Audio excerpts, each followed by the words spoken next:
আর কিছু খেলতে হবে না, বাড়ি চলো আদি। এই তোমরা যাও, বাড়ি যাও এখন, যাও। আর তোমাকে আমি কাজ দিয়েছিলাম না? হ্যাঁ, স্কুলের কাজগুলো কে করবে? নাও, এখন চুপচাপ কাজগুলো করো, আমি কিছুক্ষণ বাদে এসে দেখবো।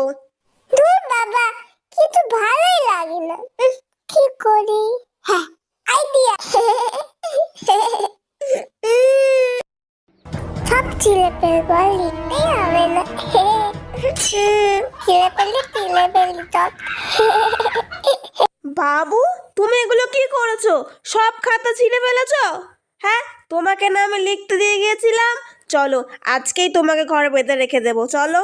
হ্যাঁ, অনেক দুষ্ট হয়ে গেছে। মিমিলা আমাকে বেঁধে দেবে বলছে। তোমরা কিছু বলো।